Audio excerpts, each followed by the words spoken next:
Salut à tous, ravi de vous retrouver sur canalturf.com. Exercice de vitesse pour les trotteurs au départ du prix de l'Ille-et-Vilaine, une épreuve retenue comme support de Paris-la-Carte, le Quintet Plus de ce mercredi 8 janvier, mais également l'épreuve retenue comme support de The 5 chez notre partenaire The Turf. Cette compétition s'adresse à des trotteurs d'âge de 6 ans et plus, 2100 mètres autostar donc. Ma préférée sera le numéro 1, Soléa à Rivelière. C'est une jument de qualité. De surcroît, elle apprécie ce genre de parcours. Elle avait gagné sur ce parcours le 12 janvier et ce dans la bonne réduction kilométrique d'une 12,4. Depuis, elle a été courir sur l'hippodrome de Toulouse, 4e, entretenant ce jour-là sa forme, mais elle n'était pas déférée des 4 pieds.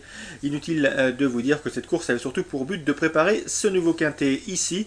A priori, tous les feux sont au vert. Seul son numéro 1, toujours un peu piège derrière la voiture, pourrait l'empêcher de confirmer, mais elle possède une bonne vitesse de base. Elle est relativement pratique et maniable, et dans ces conditions, elle s'annonce redoutable.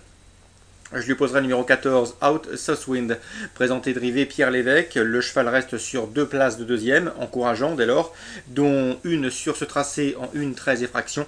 Malgré son numéro en deuxième ligne, le cheval doit faire l'arrivée. Le numéro 18, Scoopy Job, un cheval délicat, pas facile à utiliser dans un parcours, parfois fautif et autoritaire, mais faisons confiance à Jean-Michel Bazir pour une nouvelle fois en tirer la quintessence. Ce n'est sûrement pas son numéro 18 qui sera un désavantage. Le cheval est capable de faire le tour du peloton et venir s'installer rapidement en tête de course. Il aime dominer dans un parcours. Ce n'est pas une base de jeu car il est trop compliqué pour être recommandé chaudement, mais il mérite de figurer dans un champ réduit. Le numéro 11, Chaud d'Hermès, le cheval est en forme, il reste sur une série de bons résultats, une confirmation attendue.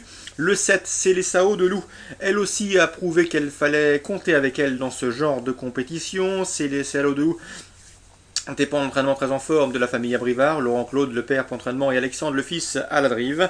Célessao de Loup est peut-être plus confirmé toutefois sur les parcours de plus longue haleine. Le 5, Suzuka, qui vient de prouver sa forme sur ce tracé en marchant 13. Le numéro 8, Kero Giel, un cheval qui a connu des problèmes de santé. Il aurait sans nul doute un autre compte en banque sans cela. Sachez qu'il demeure délicat, jamais à l'abri d'une bêtise, mais dans un bon jour, il est parfaitement capable de terminer parmi les 5 premiers, eu égard à sa qualité. Petit mot également sur le 6, Rune Sutton, elle semble barrée pour les premières places, mais a priori, un accessite est dans ses cordes, car elle sait finir vite, elle est pratique, elle sera déférée une nouvelle fois, et elle est en forme, mais plutôt pour une place. Résumé chiffré pour ce quintet, The 5 de mercredi 8, 1, 14, 18, 11, 7, 5, 8 et 6, As 14, 18, 11, 7, 5, 8 et 6. Toujours à Vincennes en Réunion 1.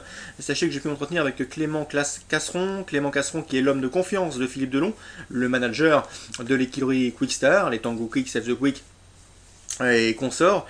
Eh bien, sachez que l'écurie présente le 401, un amour de Quick. C'est un cheval de qualité. En retard de gain, nous a confié Clément Casseron. Le seul bémol avec lui, c'est le départ. Il faut que le cheval reste dans des bonnes allures dans les premiers mètres de course. Il est quelque peu délicat dans sa mise en jambe. Quoi qu'il en soit, en qualité, il vaut un lot comme celui-là. Je vous répète, Clément Casseron nous indiquait que le cheval était en retard de gain.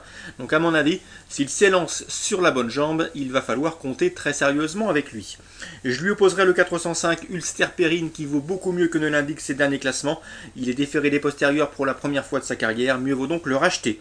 Le 410 Unique Duchesne, lui reste sur 3 disqualifications consécutives. Il vaut beaucoup mieux que cela. Il serait imprudent de le condamner hâtivement. Donc course où il faudra surtout se montrer sage. Si c'est le cas, le 401, le 405 et le 410 doivent pouvoir se mettre en évidence. Laurent Coubiche dans la 5e présente le 510, un vent d'ouest. C'est un poulain de qualité, ménagé, préservé, estimé par son entourage. On essaye de lui donner une carrière avec à propos sans le bousculer. C'est un cheval qui devrait bien vieillir. La dernière fois, il n'a pas eu le meilleur des parcours, 4e. Un cheval qui vaut une course de cet acabit, il pourrait bien la trouver dans cette course à sa mesure. Le 509, Univers Gascon, régularité, mérite également une mention favorable. 510, un vent d'ouest, il vaut un tel lot, j'en ferai un coup de cœur. Dans la 6e maintenant, sachez que j'ai pu m'entretenir avec Jean-Yves Touillet qui présente le 608, Hugolin du Maine. Le cheval reste sur une place de 2e en semblable société et dans une compétition de même facture sous la selle. Une confirmation est logiquement attendue. L'interview de Jean-Yves Touillet sera disponible sur Canal Turf Radio. Dans cette épreuve, je lui opposerai surtout le 614 Univaldi Deschal. Ces derniers parcours sont soldés par autant de podiums. Le cheval va se plaire sur ce parcours de 2007. Il doit faire l'arrivée sauf incident. Attention également au 601 Hugues Saveur, un cheval estimé, 2 courses au compteur, 2 disqualifications, et pourtant le cheval a déjà montré de la belle qualité. En tout cas, il a prouvé qu'il ne faudrait pas être surpris de le voir jouer un beau rôle dans cette épreuve.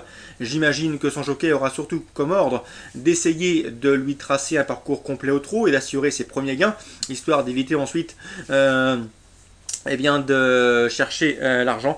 Quoi qu'il en soit, en classe pure, je le pense parfaitement capable de lutter pour la victoire dans un lot comme celui-là. Surveillez ses canters, s'ils sont plaisants. Si le cheval est carré d'allure, il mérite de figurer dans un jumelé trio. 608, 614 et 601, le cheval qui à mon avis est en retard de gain, mais qui reste sur 2 disqualifications, donc c'est une affaire d'impression. Voilà pour ce mercredi 8 février. Je vous souhaite de très bons jeux à tous. Rendez-vous demain.